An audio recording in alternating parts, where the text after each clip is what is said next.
I think the breakthrough moment for me was probably when I ran about early on in youth work, when I just started asking the question, why?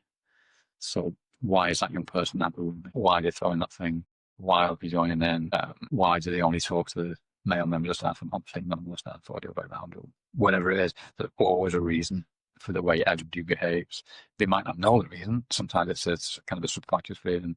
But for, yeah, you map out over everything, whether it's why is this team not working? Why do those two not get along? There's always a reason. And if you can keep coming to that, if you ask why often enough, you get to the real answer. And that sometimes then you might not be able to change it for whatever reason, but at least then you know why it's working and why it's not working. So yeah, that would be my sort of like little moment thing for me that has carried on to everything I've done since then is why are they upset now? Why are they okay doing that but not that? You never know what's going on for people, right? Exactly. And you're trying to understand whether it's a conscious or a subconscious decision. Yeah. And taking, I think we spoke about that before, like the older and wiser we've got, we've recognized what's going on for ourselves, and we've got the ability to step out of that, lean in, understand what's going on for ourselves for the most part, and sometimes actually deal with it. Like, do you have the tools in the box to deal with? Yeah.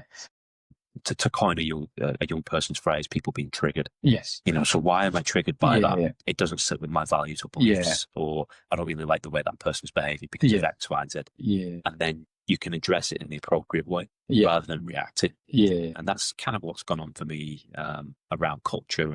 On the blog, one of the first entries that I put on the website was Steve Peters' The Chimp Paradox, and understanding the processes around your brain, which I think's it's funny. Culture seems to keep coming back to this question about psychology and how we behave and how we think within teams and on our own.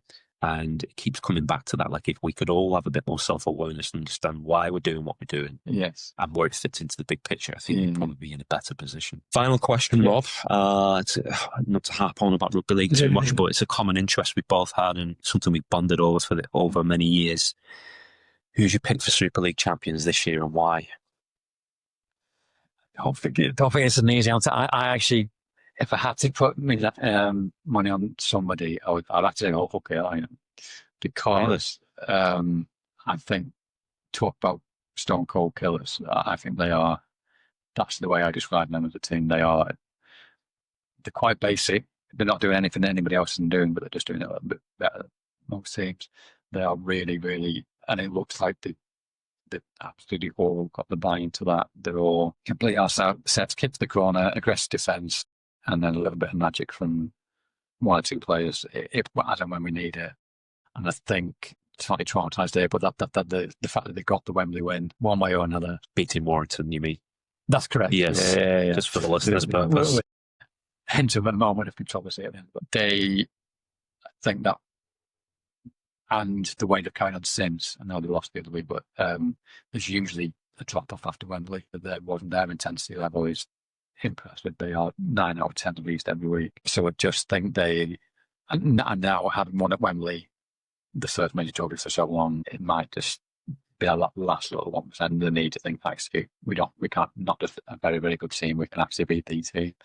Having said that, for a different reason, Leeds would be interesting as well, because they're that bit different. I think now the style of play is a bit different. Leeds Rhinos. Yes. Okay. Yeah. So, I'm loyal to say Wigan, so. Well, obviously they're very much in the conversation until somebody knocks them out of the playoffs. They're very, very much in the conversation. But yeah, I just got a feeling it depends. Obviously, injuries and stuff can make a massive difference.